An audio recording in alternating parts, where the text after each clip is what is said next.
Good evening friends. कल हमने discuss किया था नंबर सिस्टम। नंबर सिस्टम में हमने 4 टाइप के नंबर सिस्टम को कंप्लीट किया था, ठीक है, जिसमें हमने डेसिमल, बाइनरी, ऑक्टल, हेक्साडेसिमल को कंप्लीट किया था, ठीक है। आज उसी सीरीज़ का ये वीडियो पार्ट 2 है, जहां हम उससे आगे की चीज़ें डिस्कस करेंगे। इट मीन्स ये यहाँ हम नंबर का कन्वर्जेंस डिस्कस करेंगे, यानी बाइनरी टू डेसिमल और डेसिमल टू बाइनरी। ये काफ़ी ज़्यादा सिंपल है, जिस तरीके से हम देखेंगे उस तरीके से मैं आपको बताऊंगा। ये काफ़ी ज़्यादा सिंपल है, इजीली आप इसको कर सकते हैं, ठीक है। करने के साथ साथ ये आप कुछ टाइम में सीख भी जाएंगे, बस थोड़ा प्रैक्टिस की जरूरत पड़ेगी, वो आप कीजिएगा, डेफिनेटली आप सीख जाएंगे। तो चलिए स्टार्ट करते हैं। सबसे पहले हम स्टार्ट करते हैं बाइनरी टू डेसिमल कन्वर्जन। सबसे पहले हम ये जानते हैं बाइनरी की बेस वैल्यू कितनी होती है, 2, ठीक है। सेकंड हम बात करें डेसिमल की बेस वैल्यू कितनी होती है, डेसिमल की 10 बेस वैल्यू होती है 10, ठीक है। अब ये बेस वैल्यू का मतलब क्या होता है, बाइनरी में जो डिजिट्स होती हैं वो होती है 0 और 1, और अगर डेसिमल की बात की जाए तो उसमें जो डिजिट होती है 0 से लेकर 9 तक, ठीक है। ये पिछली वीडियो में हम डिस्कस कर चुके हैं। बाइनरी मतलब 0 और 1 और डेसिमल मतलब 0 से लेकर 9, ठीक है। 0 से लेकर 9 तक 10 डिजिट्स होती हैं, ठीक है। तो वही आज कन्वर्जन कंप्लीट करने वाले हैं। यानी बाइनरी अगर आप इधर देखेंगे तो ये जो नंबर ऑफ कॉम्बिनेशन है वो 1 और 0 का, इट मीन्स ये क्या चीज़ है, बाइनरी, ठीक है। ज़रूरी नहीं है कि बाइनरी का बेस वैल्यू में ही आपको बाइनरी दी जाए, सिंपली ऐसे लिख के भी बाइनरी वैल्यू आपको दी जा सकती है, जिसमें आपका कन्वर्जन कराया जा सकता है। सबसे पहले हम number of binary digits count करते हैं। देखिए कितनी है, 1, 2, 3, 4 और 5, ठीक है। Number of binary digit count करने के बाद हम हर एक डिजिट का 2 के साथ मल्टीप्लाई करेंगे, क्योंकि हम बाइनरी को किस में कर रहे हैं, डेसिमल में कन्वर्ट करें। तो हर डिजिट का बाइनरी के बेस वैल्यू से मल्टीप्लाई करेंगे। मल्टीप्लाई करने के बाद पावर को स्टार्ट करेंगे 0 से, और 0 से मैक्सिमम उस डिजिट तक ले जाएंगे जितनी डिजिट हमारे पास है। एग्जाम्पल के तौर पे हमारे पास कितनी डिजिट्स है, 5। तो देखिए 1, 2, 3, 4 और 5, और हमने बाइनरी का जो पावर कहाँ से स्टार्ट किया है, 1, 0, 1, 2, 3, 4। तो टोटल हमने 0 से स्टार्ट किया, कितनी डिजिट काउंट की, 5, और हमारे पास बाइनरी की डिजिट कितनी थी, और सबका हमने किससे मल्टीप्लाई कर दिया, 2 से। 2 से क्यों मल्टीप्लाई किया, क्योंकि हम ये क्या है, बाइनरी वैल्यू, ठीक है। बाइनरी का कन्वर्जन करें तो हम इसको 2 से ही मल्टीप्लाई करेंगे, ठीक है। तो अब देखिए अगर 1 मल्टीप्लाई बाय 2 की पावर 4 तो कितना होगा, ये 16। तो हमने ये 16 लिख लिया, ठीक है। 0 का अगर इसे मल्टीप्लाई करेंगे तो ये वैल्यू नल एंड वॉइड हो जाएगी, क्योंकि कंप्लीट 0 हो जाएगा। इसकी बात करें 2 की पावर 4, 4 मल्टीप्लाई बाय 4 तो कितना आया, 4। यहाँ 0 का 0 एंटर कर दिया हमने, ये कितना आया, 4, ठीक है। अब ये 2 की पावर 1, ये भी कंप्लीटली आपका 0 हो जाएगा। अब बचता है 2 की पावर 0 मल्टीप्लाई 1। अब जिसकी भी पावर 0 होती है उसकी वैल्यू होती है 1, ठीक है। तो हमने यहाँ कितना लिख दिया, 1। अब टोटल काउंट करिए कितना हो गया, 16 plus 16 plus 4 plus 1 equal to कितना हुआ, 21, ठीक है। तो आई थिंक ये प्रोसेस आपको समझ में आ जाएगा। अगर फिर भी थोड़ा सा कन्फ्यूजन है तो इसको एक बार रिवाइंड करके हम आगे बढ़ सकते हैं।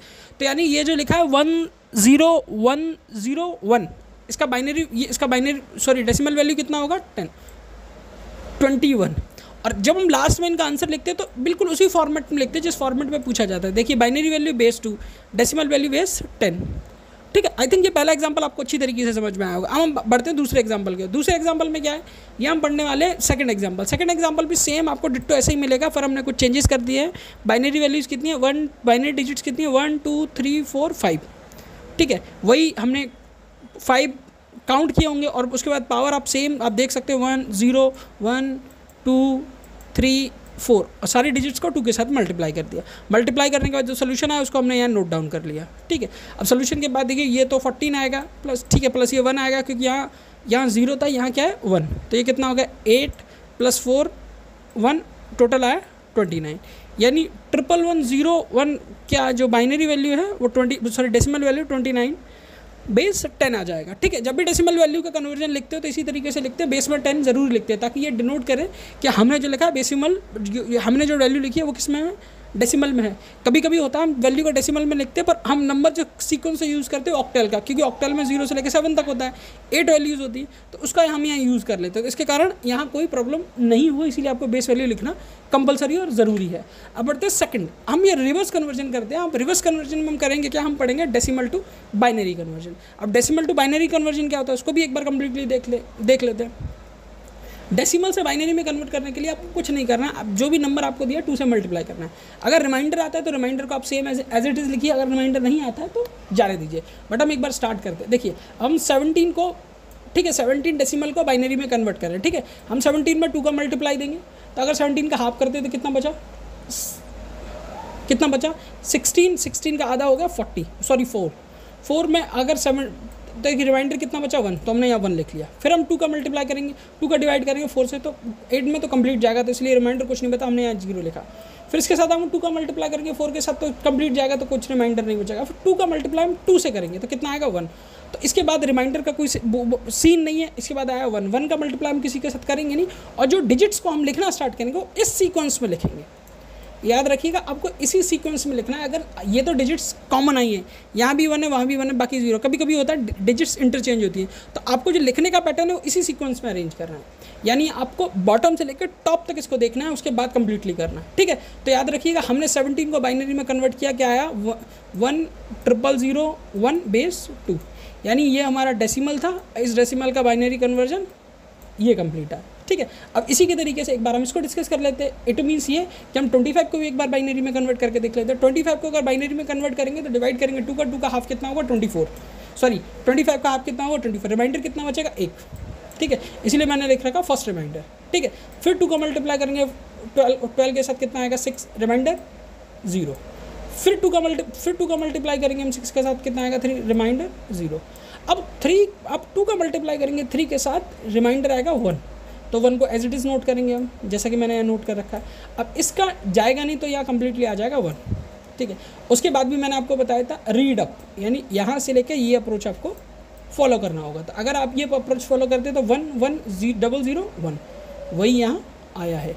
यानी हमारे पास जो नंबर आया ये किसका है, बाइनरी में 25 की बाइनरी वैल्यू। ठीक है, अगर आपका वीडियो इन्फॉर्मेटिव लगा है, अगर आपको कंप्लीटली सारी चीज़ें समझ में आई है, तो चैनल को लाइक शेयर सब्सक्राइब ज़रूर कीजिएगा।